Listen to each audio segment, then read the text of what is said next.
Muy buenas tardes a todas y a todos. Muchas gracias por acompañarnos en esta conferencia sobre Frida Inmersiva, Mundos y Emociones, que nos va a dar Pipe Linares. Pipe es director de arte multimedia, nacido en la Ciudad de México en 1984. Empezó trabajando en la industria audiovisual desde su etapa universitaria, haciendo videoclips y campañas publicitarias. Egresado de diseño industrial por la Universidad Iberoamericana, con estudios en la Escuela Superior de Diseño de Barcelona, Pipe, como es conocido en la industria, incursionó como escenógrafo para televisión en 2004, trabajando en TV Azteca, MBS, Efecto TV, 11 TV y MTV Latinoamérica. En 2006 diseñó la escenografía para el concierto MTV Unplugged de Julieta Venegas. Su trayectoria incluye 10 años en la industria fílmica, en producciones internacionales como Little Boy, del director Alejandro Monteverde, y Elysium, con Matt Damon. En su carrera cinematográfica nacional, ha trabajado con los diseñadores de producción Brigitte Broche, ganadora del Oscar por Moulin Rouge, Salvador Parra, Bernardo Trujillo y Luis Aguala, ganadores del Ariel en diferentes ocasiones, y Jay Aroesti, decorador de Apocalipto. Los últimos 8 años de su vida, Pipe ha enfocado su trabajo en la búsqueda y creación de mundos que combinen los medios físicos y digitales, con el fin de generar experiencias inmersivas y museografía multimedia. Actualmente es director del equipo de diseño de producción en Cocolab, estudio mexicano encargado de la creación de entretenimiento y experiencias multimedia como Frida Inmersiva de 2021, Ecos de Uxmal del mismo año, Projected Desert New Wolf de 2020, realizado en Las Vegas, Nevada, la experiencia nocturna de Teotihuacán en 2016 y el Pabellón de México en la Expo Universal de Milán en 2015, entre otros trabajos. Muchísimas gracias, sin mayor preámbulo, cedo la palabra a Pipe, a quien estamos encantados de tener aquí en la Ibero. No, pues muchas gracias. Primero que nada, gracias por la invitación.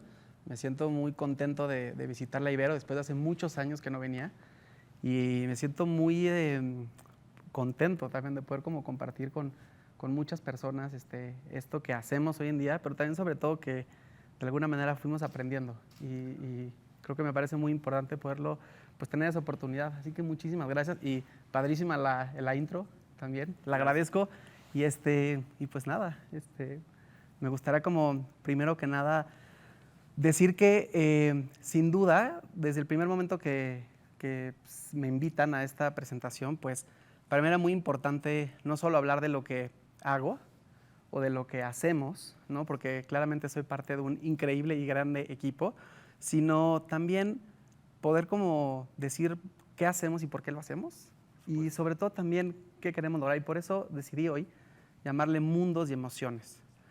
Pero pues para arrancar con esta historia me es muy importante pues decir que esta historia comienza hace mucho.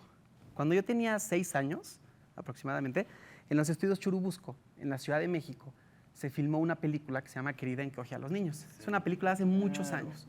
Y tuve la gran oportunidad de poder estar dentro de este foro, pues siendo un niño.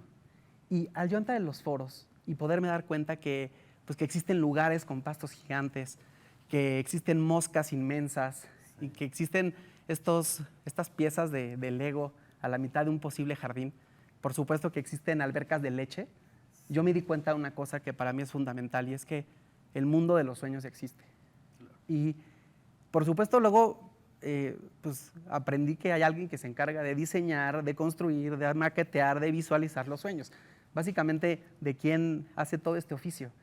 Y mucho tiempo, por supuesto, me tardé en entender qué era un director de arte, más tiempo en saber qué era un diseñador de producción y mucho más tiempo en seguir descifrando qué es un director de arte multimedia.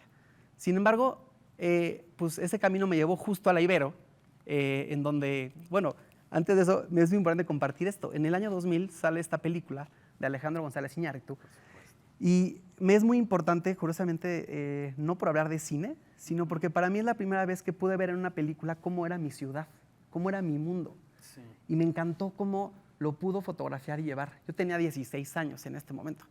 Por supuesto, el diseño de producción de esta película es de Brigitte Broche, quien después tuve el honor de formar parte de ese equipo, pero lo más importante es el mundo en que nos metió. Y era un mundo que era mi ciudad, que yo conocía. Y así, y vaya, básicamente parecía que yo la podía oler. Y la ves de otra manera y cobra una Exactamente. nueva realidad. Y pues yo a partir de eso, por supuesto, es que decidí entrar a la Ibero, estudiar diseño industrial. Aquí aprendí una de las cosas fundamentales para lo que yo hago todos los días, que es tener una libreta o una bitácora en la cual hay que dibujar, pensar, escribir, equivocarse, tachar, seguirle dando como un método más de pensamiento, ¿no? Curiosamente, esa imagen que tengo ahorita y les comparto es la primera bitácora que hice aquí en la Ibero, que sigo guardando y que hoy forma parte de una compilación de más de 20 y tantas libretas que tengo, ¿no? Y que por supuesto compilan mucho trabajo, ideas y etc. Pero bueno, sin hacer el cuento largo, de las cosas que más me encantaba cuando estaba en Ibero en diseño industrial tenía que ver con contar historias, ¿no? O sea, sí me gustaba mucho diseñar el producto o el objeto, pero más qué tenía que pasar, qué teníamos que hacer, qué iba a pasar poco a poco, qué historia iba a contar esto. Y tuve la gran fortuna de que desde la carrera pues empecé a trabajar en videoclips, ¿no? Y son pues videoclips independiente de las bandas, como que fue un método para mí de experimentar mucho, de entender, claro, pues hay ciertos mobiliarios que posiblemente empiezan a contar ciertos mundos, ¿no? Y curiosamente, digo, me encanta compartir esto porque son unos inicios muy, pues, genuinamente básicos en mucha parte, pero por otro lado, me encantó porque en ese momento me hace recordar mucho lo que yo pensaba que era, ¿no? Y para mí, pues, era una primera aproximación a lo que hoy en día entiendo como inventar mundos y, por tanto, emociones. Claramente, en su momento, con toda esta parte de experimentación, pues, me llevó también a querer empezar a contar historias. Este proyecto es un proyecto que hice hace muchos años del director Santiago Steinú, en ese momento estudiante del CCC, y me invita a hacer un proyecto que se llama Ventana, en el cual básicamente todo sucede en una celda. Y yo me acuerdo que diseñé, pinté los muros, armamos toda una paleta de colores y todo, y de pronto me dice el director, oye, Pipe, tuvimos que mandar todo a blanco y negro. Yo, ¿qué pasó, Santiago? Pues es que no sirve lo que hiciste. No, Y pues no puedo repetirlo. Y yo, ¿por qué? Pues es que fíjate que nuestra historia habla de esto y de esto. Y pues lo que tú hiciste no responde a la historia. Y eso fue de las primeras lecciones más importantes que aprendí con respecto a este oficio de lo que hoy en día es generar mundos. Y es que hay que estar al servicio de una historia. claro, no solo es lo bonito. No solo es lo bonito, no solo es lo que queda, sino es cómo hacemos que esta historia y la congruencia que podemos formar para lograr alguna cosa. Y en ese sentido, estas exploraciones que a su vez me llevaron a hacer una parte de televisión, me acuerdo perfecto que un día me invitan a un proyecto donde me dicen, oye, Pipe, ¿ubicas esta película que se llama Catch Me If You Can? Y yo, sí, por supuesto. Sale Leonardo DiCaprio, es una película en los 60, o sea, me encanta, por supuesto. Perfecto. Quiero que agarres ese look de esas intro, esa cortinilla de introducción que es muy, muy emblemática, y queremos que con eso hagas un set. A partir de eso, pues yo empecé a diseñar un set con lo que yo entendía en ese momento. Todavía en la carrera, unos diagramas muy básicos, la verdad, claramente muy clavado yo en mobiliario, ¿no? Porque en ese momento era como, claro, yo soy industrial y tengo que hacer esto. Y lo más interesante era que, pues, fue mágico cómo empezar a llevar estos dibujos a lo que es un mundo real. Claro. Y curiosamente, hablando de estos mundos y emociones, una de las cosas es que, pues, tenía que estar al servicio de estos comentaristas, ¿no? Sin embargo, todavía había este lugar para seguir explorando, ¿no? Donde si queríamos que unas sillas tuvieran teles y imagen, pues las hacíamos, las probábamos. Esto hace muchos años, ¿no? Por supuesto. Me tocó verlo y fue impactante cuando vi el nombre, man. Entonces, en ese momento, pues para mí fue muy divertido.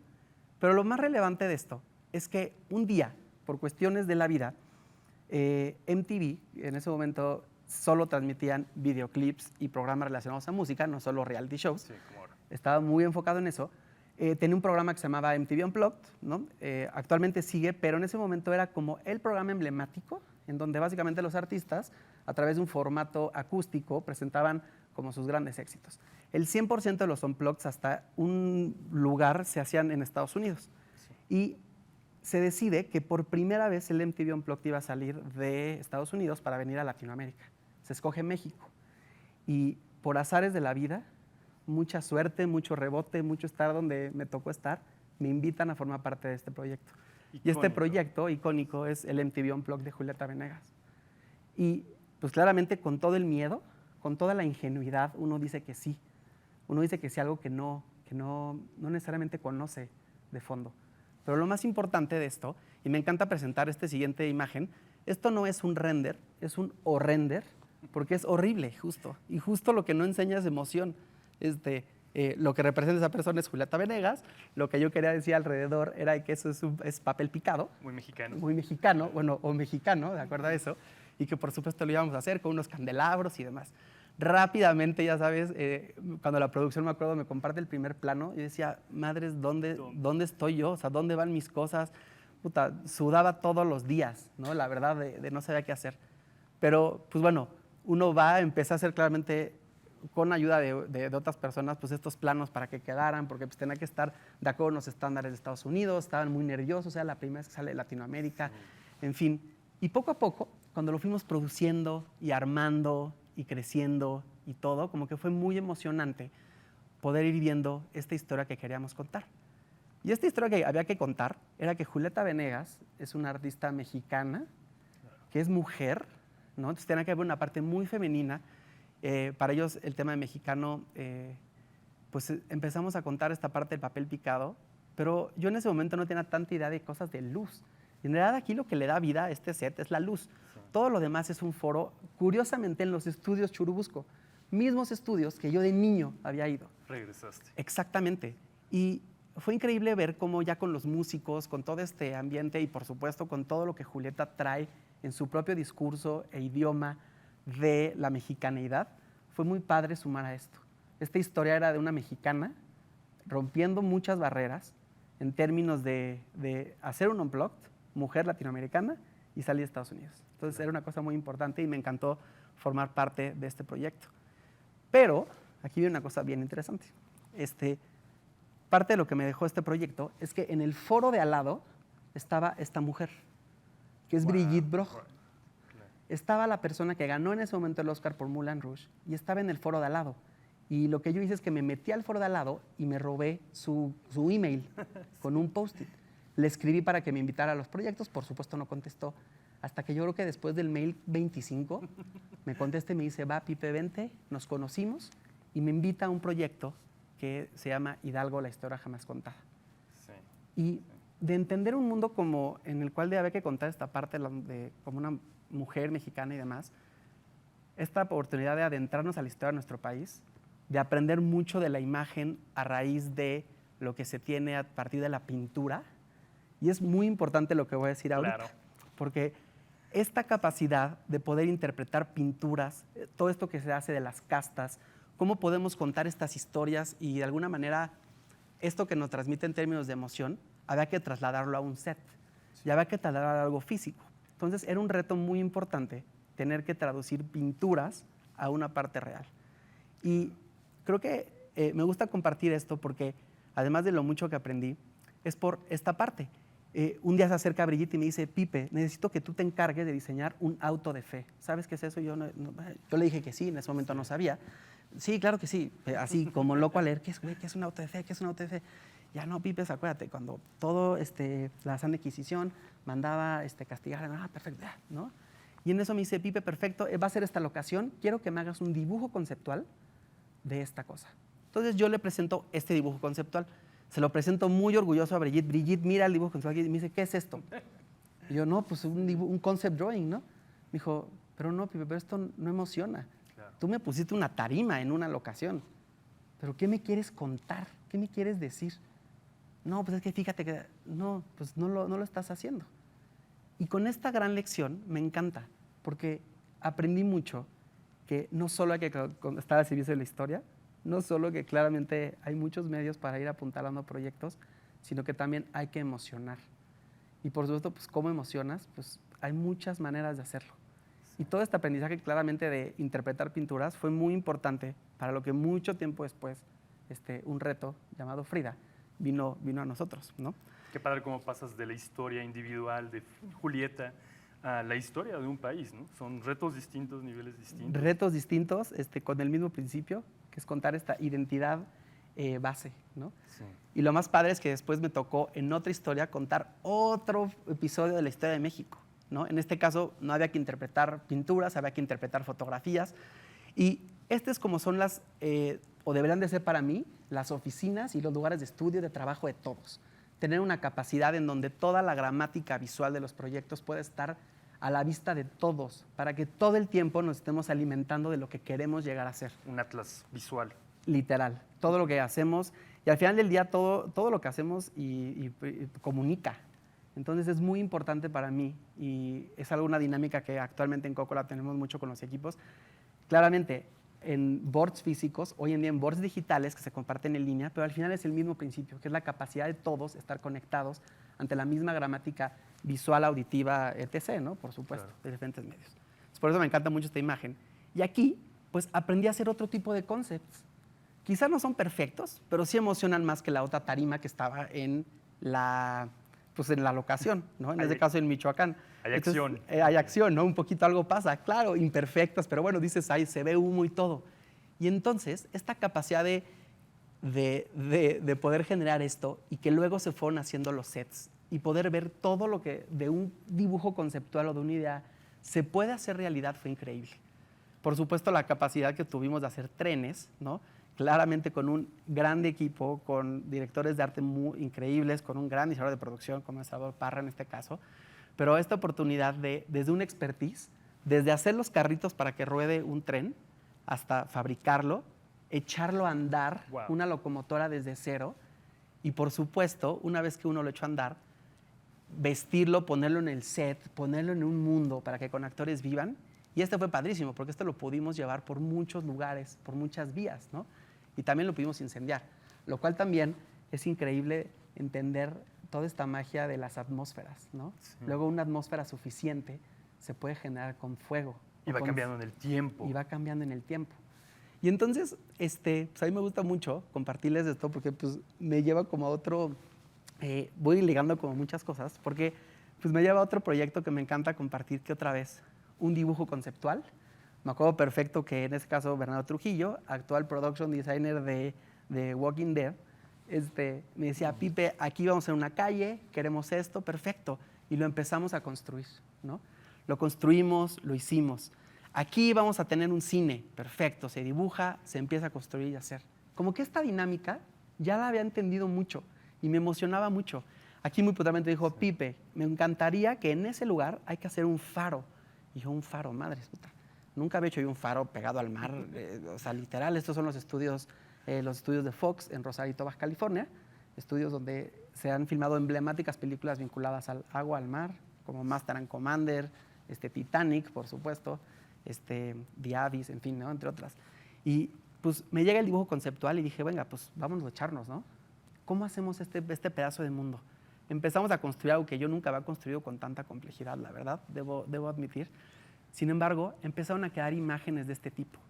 Y aquí empezamos a ver mundos que empiezan a contar algo o que quieren contar algo. Y el ambiente. Y la los luz. ambientes, las atmósferas. Por supuesto, me encantó porque estas imágenes pues, quedaron además grabadas en el mismo póster, ¿no? Pero siempre Claro. me pasaba una cosa también. Yo le decía, mamá y papá, es que no manches, hicimos unos sets enormes, todo. Y luego muchas veces salía la película y me decían, pues, yo vi un actor en un close-up aquí y pues vi en el plano 724 el set que hiciste. Tu ¿no? trabajo. Tu trabajo. Pero pues qué padre que te emocione. Y entonces aquí es donde la verdad mucho de mi... Había algo más que buscar. A mí me hubiera encantado que todos hubieran podido ir a este set y que les yo pudiera caminar y contar todas estas historias. Sentirlo. Sentirlo. Y entonces, justo en 2013, vi una parte fundamental. 2 amigos me invitan a un proyecto que necesitaban ayuda. En ese momento me mandan un texto. Este texto literal decía así, introducción, blackout, la tierra retumba, un temblor que crece, un golpe de luz baja por la pirámide, extendiéndose hacia la selva, trayendo consigo la calma. Claro. Este fue el primer texto que yo leí de estos amigos que me comparten para que yo les ayudara a empezar a visualizar. Yo cuando empecé a leer esto, muy importante, porque literal, yo agarré un pedazo de cartón y con pincel empecé a dibujar algo que se me traía a la cabeza. Yo nunca había escuchado siquiera la palabra videomapping, hoy en día tan sonada, ¿no? Y cuando tomé este cartón, quiero contarles a todos que este es el estudio de Cocolab, donde me invitaron hace 8 años. Órale. Y en este lugar esta experiencia a la que me invitaron, con este guión, con el texto 1 que leí, es la experiencia nocturna de Chichén Itzá.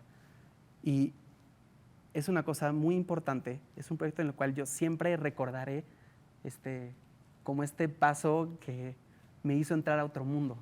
Y por supuesto, usando todo un background de aprendizaje a través de la capacidad de visualización, que es muy importante para generar experiencias en términos de comunicación, pues visualizamos punto a punto cada uno de los cuadros de la experiencia. Al final del día había que meter a todas las personas en un mundo construido, por supuesto, hace muchos años por los mayas, en donde nosotros, con una capita de magia digital, le sumamos. La experiencia potente claramente es estar en un sitio arqueológico de noche. Sin embargo, es muy importante para nosotros saber que podemos sumarle y subirle el volumen a la magia. El lugar tiene magia, nosotros tenemos que subir el volumen. Y entonces, claramente haciendo muchas maquetas para hacer muchas pruebas, cuando haces las primeras pruebas de este videomapping, pues hay cosas que son bastante feas. Uno aprende, escala ciertas cosas para empezar a probar contenidos y demás. Y de alguna manera, esta experiencia que se llama Noches de Kukulcán, que desde 2013 existe, es un proyecto que me encantó porque fue de los primeros que yo entendí cómo muchísimas disciplinas, esto que yo había visto en Julieta Venegas, que de alguna manera se unen, cómo la luz y un espacio, en este caso arqueológico, pues pueden vivir de noche. Y cómo es que la imagen puede ser una capa de luz que siempre acompañando un lugar, a una atmósfera, que estar en medio de la selva, pero aparte escuchar este sonido, esta música, todo, es una experiencia inmersiva como tal. Claro. Y entonces, aquí, para mí es un proyecto importante porque es de las cosas que me maravillan en términos de lo que viene a futuro.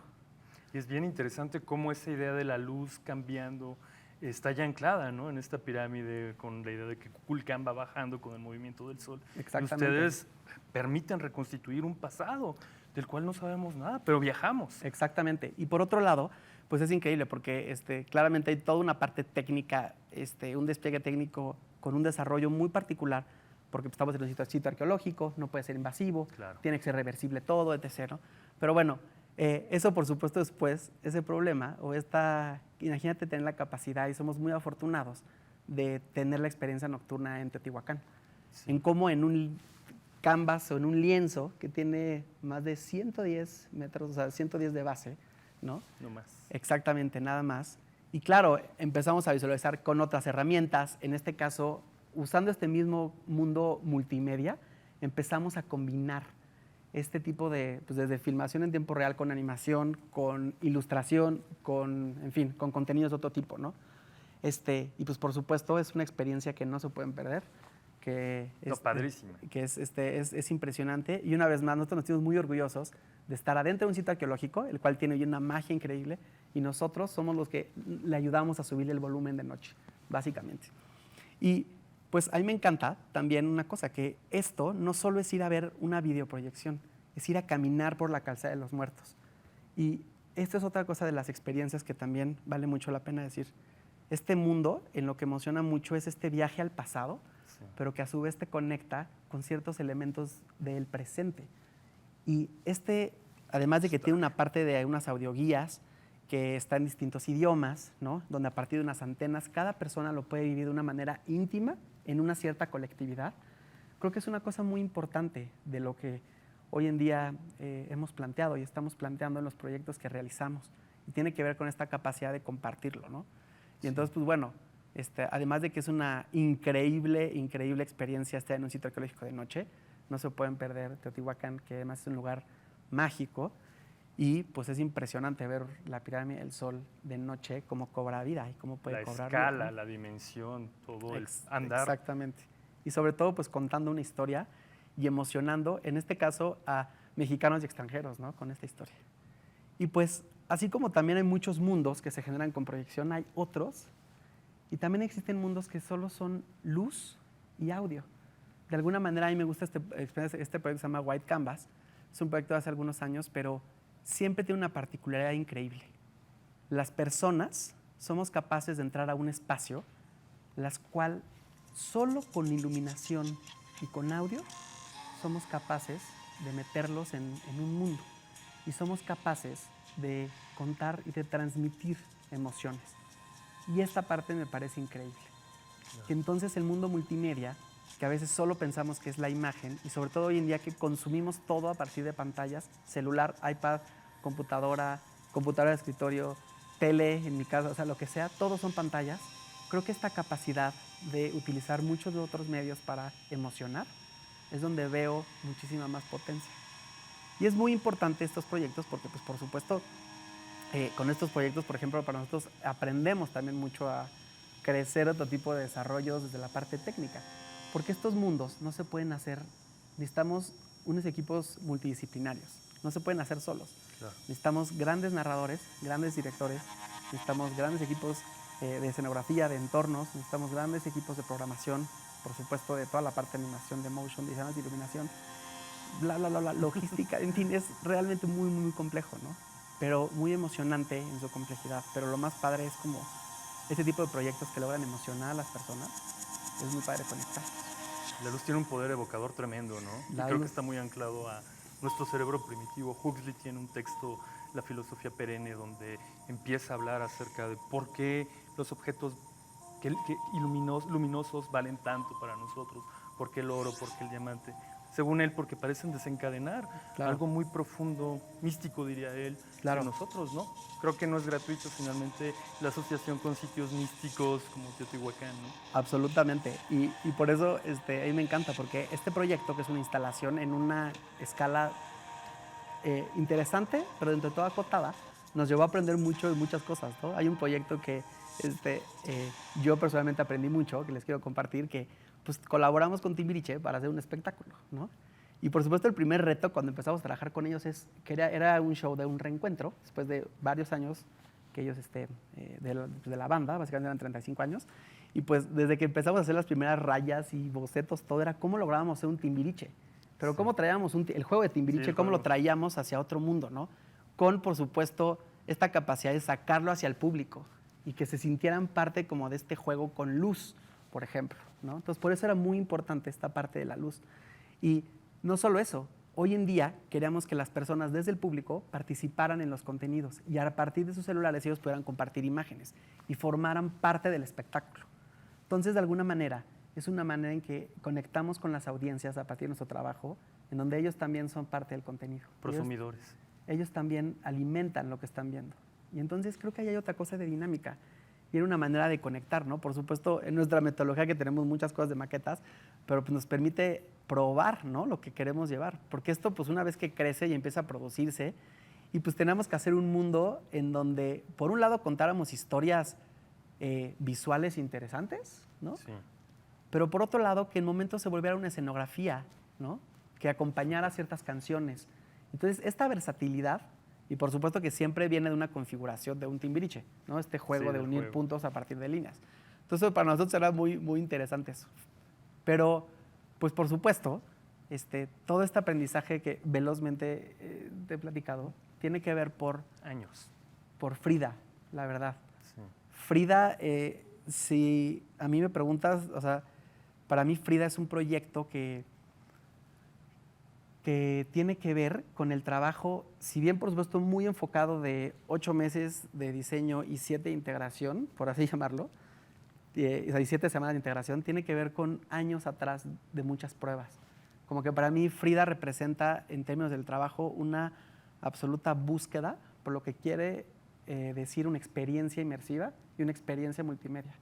Y desde mi punto de vista, también es muy importante que esta dirección de arte multimedia, aquí he aprendido mucho en términos de lo que significa poder juntar muchos medios hacia una sola dirección de un mensaje y hacia una historia. Y esta capacidad de tener emociones. Y eso es bien importante, porque ahorita que en este foro hablamos de los retos del diseño y ¿no? Yo creo que está en emocionar. Sí. Está en emocionar, independientemente de lo que hagamos, ¿no? Hoy hemos visto personas que a lo mejor es a través del diseño industrial, quizá otros del diseño textil o de toda esta parte que hacen con lienzos naturales y fibras, y como ahorita lo acabamos de ver, pero creo que emocionar con un mensaje. Y pues Frida es, sin duda, la consecuencia de una búsqueda de muchas personas todo el tiempo en un lugar en el cual nosotros queríamos hacer una experiencia en las cuales las personas se metieran al mundo de Frida, pudiéramos compartir este mensaje de resiliencia que claramente representa este símbolo icónico no solo de México, sino del arte, ¿no? Es curioso, Frida es de estos personajes que son el artista y el personaje a la misma vez. Sí, tipo Dalí. Y que a su vez forman parte de nuestra identidad. Y yo diría que aquí hay una cosa muy importante que como estudio y como persona nos pasó. Siento que redescubrimos Frida y redescubrimos un pedazo de nuestra mexicanidad, que ahí estaba y que por supuesto no necesariamente como que voltábamos a verla siempre. Sí. Y por eso me encanta compartir que desde los primeros bocetos, desde las primeras ideas, y por supuesto, cuando hablamos de Frida Kahlo, o sea, o de Frida Inmersiva, hablamos de un proyecto que son más de 120 personas participando en el proyecto, ¿no? ¿Cómo coordinas eso? Y no solo eso, en un reto en donde se hizo todo en pandemia. Entonces, claramente nos tuvimos que apoyar de herramientas de colaboración en línea importantes, ¿no? También la pandemia lo que hizo es que también, como todos sabemos, separó a muchas personas en términos de que muchos se mudaron a otros sitios, ¿no? Entonces, por supuesto, había que generar eso. Y es increíble ver cómo las ideas, incluso la distancia, a partir de compartir de la colaboración, pues pueden florecer. Y Frida Kahlo es un proyecto donde, por supuesto, heredamos una parte visual increíble de un artista como Frida Kahlo, por supuesto.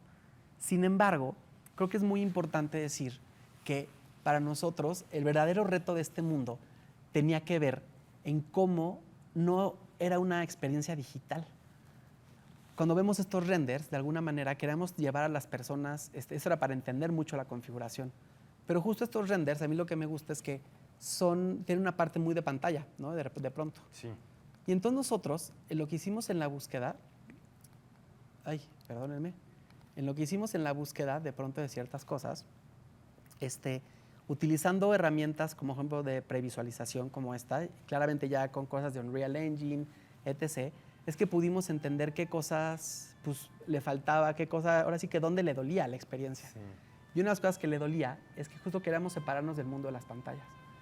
Y a raíz de eso, todo el tema de materialidad que el equipo de entorno trae a la mesa, todo el tema de iluminación que el equipo de iluminación y por supuesto todo el contenido y la plástica de Frida Kahlo era importante llevarla hacia un medio físico. Si siente la pincelada, ¿cómo traduces eso en el espacio? Exactamente. Esa materialidad. Y por eso para nosotros teníamos que hacer que esas pantallas pues no fueran pantallas y que ese piso no fuera un solo piso, sino que fuera arena. Y entonces de repente desde las primeras pruebas de cómo es la arena, por qué queríamos que fueran hilos, qué representan los hilos, porque representan desde el pelo de Frida, representan desde una parte de la fibra que compone después vestidos, que compone rebozos. Por supuesto, tuvimos que hacer cientos de pruebas todas las semanas, todo el tiempo, corregirnos, cambiarlo para mejorarlo. Queríamos traer, por supuesto, un mundo donde en la parte central tenemos un cilindro escultórico, el cual se conforma por flores, en este caso hechas de seda, con iluminación, gotas de sangre que son de vidrio soplado, ¿no? y mariposas y libélulas en una sublimación en un material físico. Todo esto acompañado con luz, rodeadas de un cilindro de hilos. Y era bien importante que nosotros cuando recibimos el venue lo recibimos de esta manera, ¿no? El clásico Frontón México. El clásico Frontón México, en el Monumento a la Revolución. Pero de pronto, poderle dar vida a estos vestidos, como desde los primeros talleres crecer, estamos hablando de vestidos de 7 metros de alto. Y por supuesto, romper este mundo de pantallas. Para nosotros, Frida Inmersiva es una experiencia plástica, no es una experiencia digital. Y entonces, desde tener un tendido de arena que te va a acompañar en todo digamos, la experiencia, estamos estimulándote en cada pisada, literal. Claro. Y, por supuesto, por temas de COVID, no metimos olor, pero queríamos atacarte por todos los sentidos y poderte realmente meter al mundo de Frida Kahlo. Sí. Para nosotros, contar esta historia de hilos, de vestidos, de telares, en el Frontón México, pues era muy importante, ¿no? Y sobre todo también entender que el mundo físico y el mundo digital tienen que ir entrelazados. Para mí este proyecto, yo le llamo proyecto marioneta.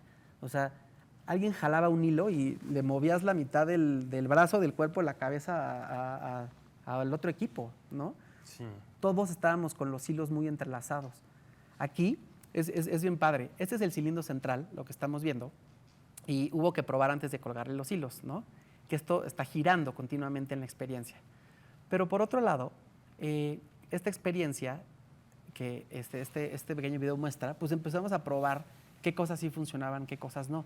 Al final del día es una experiencia que la gente está 45 minutos aquí adentro. Entonces tenemos que en 45 minutos también generar la posibilidad de que la gente explore. Para nosotros, decir que la gente cruce las paredes, cruce los muros. Es por eso que una vez que claramente junto con el mundo digital, que poco a poco se va integrando, platicaba hace rato con una persona. Para nosotros cada píxel, lo que para un equipo es píxel por píxel, para otros son metros y centímetros.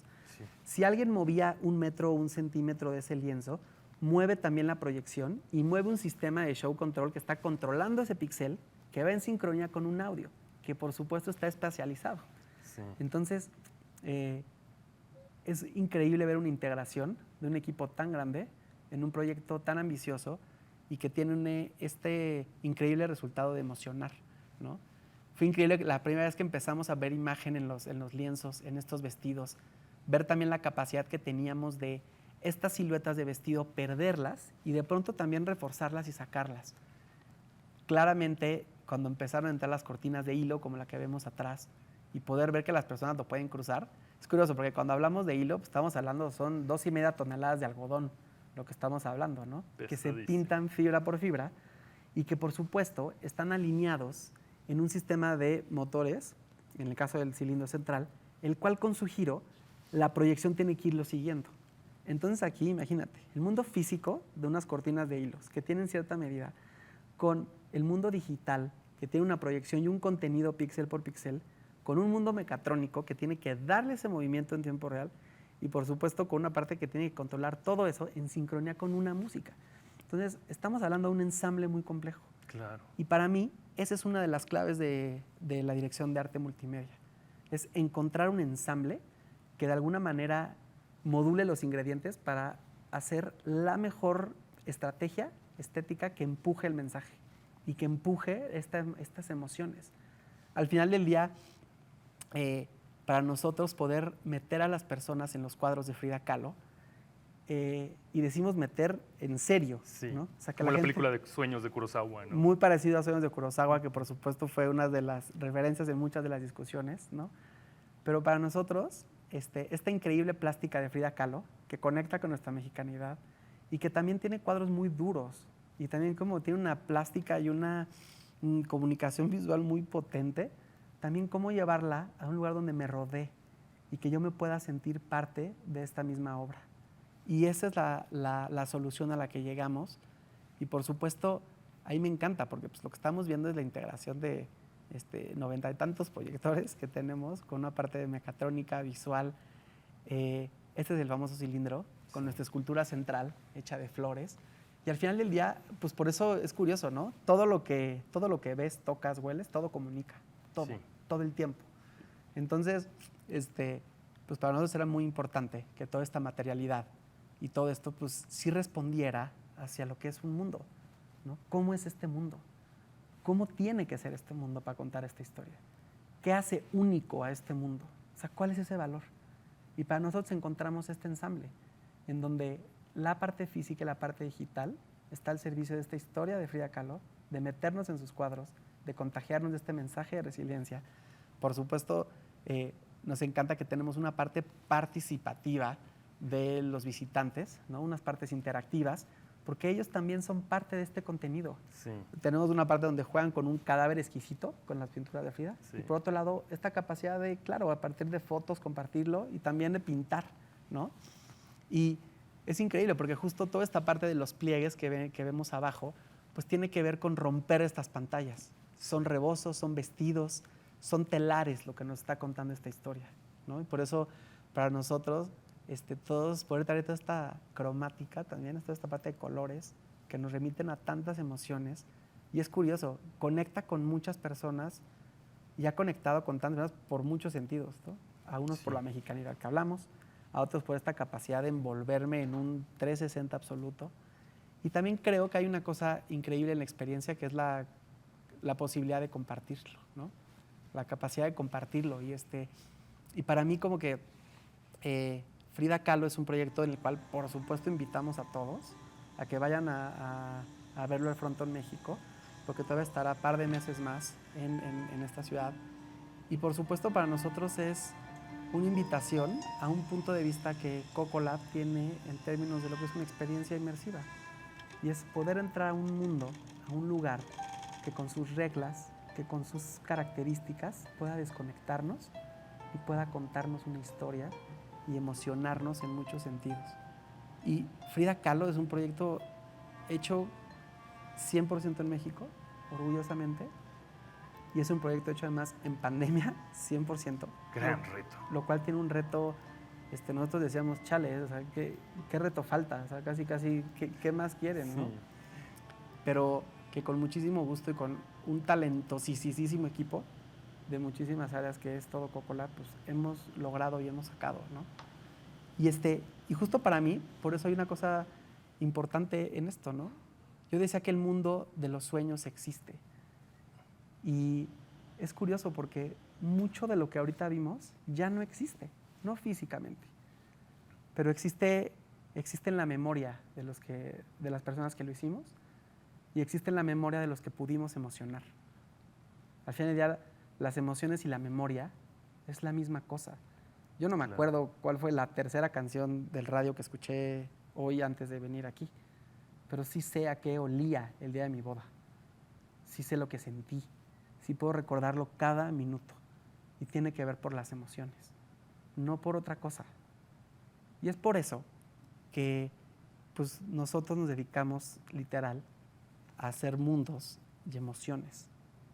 Y espero de alguna manera, por supuesto, compartir ese trabajo más con unas ganas de explicar lo que este camino ha sido, de descubrir, de seguir aprendiendo mucho, por supuesto, pero sobre todo de un trabajo colaborativo en aras de emocionar y de contar historias. Y eso es a lo que creo que el futuro apunta. Para mí el valor del diseño, en el oficio que nosotros desarrollamos, está en emocionar a las personas y en que por lo menos, aunque sea por un instante, puedan pensar que están en otro mundo, imaginar otras posibilidades para ellos, para su futuro, para su sociedad, y que de alguna manera generar seres mucho más completos, inspirarlos, ¿no? A que ellos y cada uno de ellos en sus diferentes ramas empujen hacia lo que quieren hacer, ¿no? Y pues básicamente eso era lo que quería venir a platicarles. Padrísimo, Pipe. Muchísimas gracias por esta experiencia. También sobre la experiencia, tus libros, todo este trabajo conceptual que haces, me parece que refuerza mucho este vínculo, no solo entre lo digital y lo material, sino también entre todo tu proceso, ¿no? El proceso más de ideación y un proceso más de producción, de generar algo ya final. Y qué poderoso mensaje con respecto a este valor del diseño. Apropiarte de un pedazo de espacio, incluso un pedazo de espacio como el Frontón México, ¿no? Que ha tenido una historia de abandonos, etcétera, y se ha buscado reapropiarse de distintas maneras, reapropiarse de ese pedazo de espacio mediante herramientas del diseño para imaginar un mundo y una posibilidad. Esto es un potencial tremendo, porque cuando tú empiezas a imaginar ese otro mundo que el diseño te muestra, hay muchas posibilidades y te das cuenta que la vida se abre, ¿no? Y que mejor si lo imaginas desde todo este universo visual tan rico de Frida Kahlo. Realmente estás incluso llevando el espacio al cuadro, ¿no? El lienzo se vuelve un espacio ahora que tú puedes habitar. Qué tremendo y qué poderoso para nosotros. Y además me parece que todo este trabajo, en todo lo que nos cuentas, estás teniendo, bueno, tú y el equipo, ¿no? de Cocolab, muy presente la idea de que nosotros estamos percibiendo de manera sincrónica un montón de cosas y ustedes utilizan todos esos recursos. Creo que ahí hay una noción de multimedia que incluso ha evolucionado con el tiempo, ¿no? Claro. Y hay una parte muy emocionante que es, uno diseña estrategias estéticas o visuales, o como lo queramos llamar, a partir de los paradigmas que tiene. Lo que mañana ofrezca en multimedia va a ser una locura. O sea, me emociona mucho saber si ahorita es cómo el tacto, el gusto, el olfato, todo, pero debe haber mucho más cosas, ¿no? Y eso va a ser muy interesante ver cómo día a día se van a ir sumando a las experiencias, ¿no? Y sobre todo con este afán de contar historias, es muy emocionante lo que viene y lo que está sucediendo también ahorita en el mundo. Y a mí, y por supuesto, como parte de Cocolab, nos emociona mucho formar parte de este presente en que el mundo multimedia está arrancando. Que no se nos olvide, o sea, hay industrias que llevan 1000 años, 2000 años, 500 años. El cine lleva 100, 120 apenas, ¿no? Y esto multimedia apenas está arrancando. Entonces también nos emociona mucho que día a día nos sentimos que estamos escribiendo también la historia de la parte multimedia, o somos parte de ella. Y por lo tanto nos encanta compartirlo y por supuesto Frida Kahlo es uno de los tantos ejemplos, como Teotihuacán, como Uxmal, como muchos otros, ¿no? Entonces, pues nada, básicamente es eso. Súper, ¿no? Aparte esta cuestión de multimedia la articulan de una manera muy coherente, ¿no? Creo que eso no solamente es agregar medios, sino darle un sentido a lo que tú nos has venido a platicar. Pues, Pipe, muchísimas gracias. Tremenda esta charla, muy enriquecedora. Ojalá vayan a ver Frida Inmersiva. De verdad, entender el espacio, la iluminación, el tacto de esta propiedad de la tela, ¿no? Es algo extremadamente enriquecedor, sobre todo en momentos donde necesitamos reconectar con lo físico, con lo espacial, pero por supuesto, sin negar lo que somos, ¿no? Claro. Personas muy digitales, personas muy mediadas por los dispositivos electrónicos. Claro. Pues muchísimas gracias, Pipe, nuevamente por acompañarnos. Muchas gracias a ustedes por estar viendo esta transmisión en YouTube. Vamos a continuar en unos momentos con la última conferencia del día de hoy, de parte de Bruce Mau y moderada por Mariam Bujalil. Muchas gracias. Hasta luego.